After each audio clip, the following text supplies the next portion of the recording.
Everyone has a story. Our stories are never quite the same. Here is a glimpse into the lives of 5 New Song women and how God has brought life through struggles and pain. Because although things might not go the way we plan, and the seeds we plant take longer than we'd like, the Lord always finds a way to help us bloom. So anyway, I was just saying, we're hardest on ourselves. We beat ourselves up.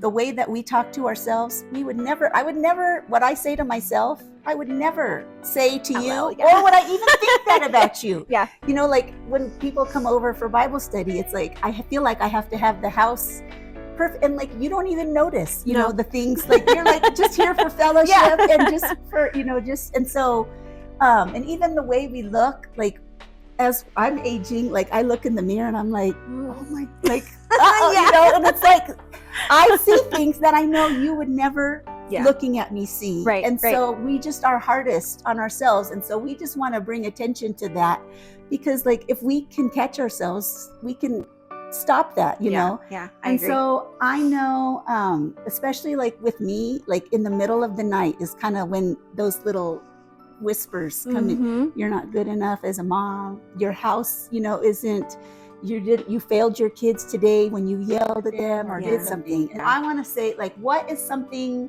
like that you say to yourself? I mean, something that I definitely say to myself is of course, I'm not doing enough. Right. Either it's, household things, trying to juggle work, school, and the kids all at the same time. I think it's not enough. Sometimes I feel like at the end of the day, like going to bed, once I've wind down and got everything done for the day, right, I'm kind of like, did I spend enough time with my kids today?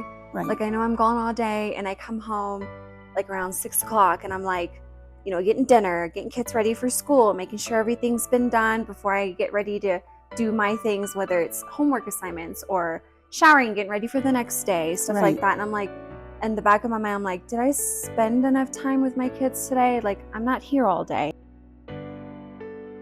When my kids were little, I always thought, okay, when they're older, they're going to be able to come to me because I'm going to have so much knowledge. Right. And I'm going to have all the answers to their problems because I had my kids really young. And so we grew up together, and knowing that you're constantly making mistakes. Right. So I just thought, okay, when you're an adult and your kids are grown, you got all the answers.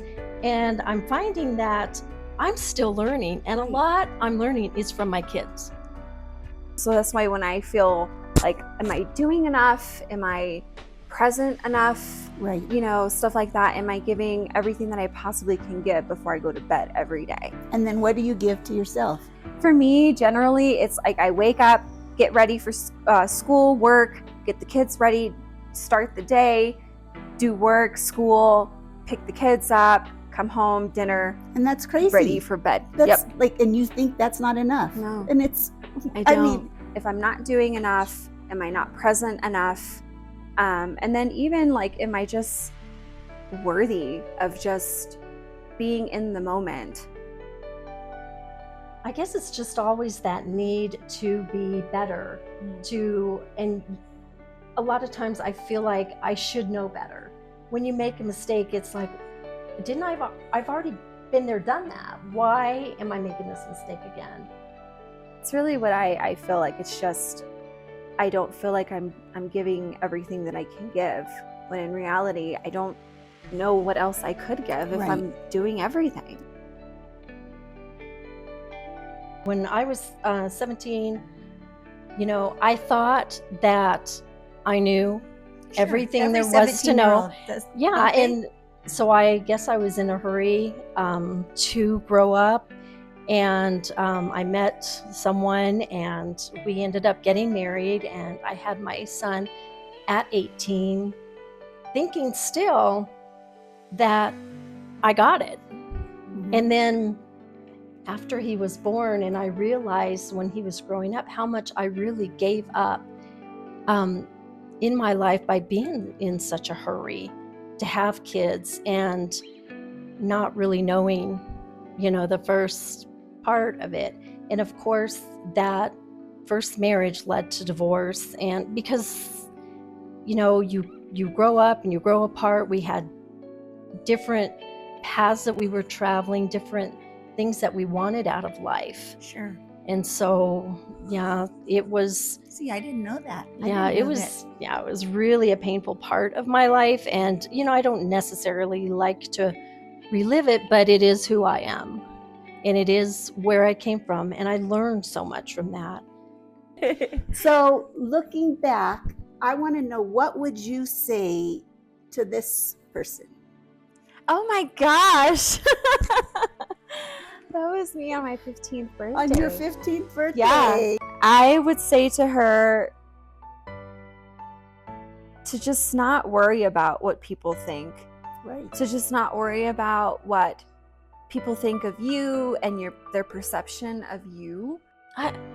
Just to be able to know that it's okay, to make mistakes.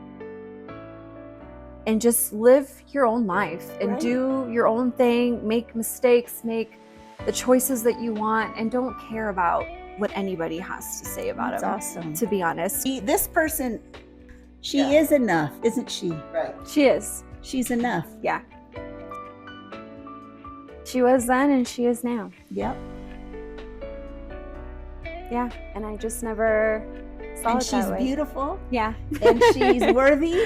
Yes. She is. She's Yeah. all of these things. Oh yeah. Yeah, definitely.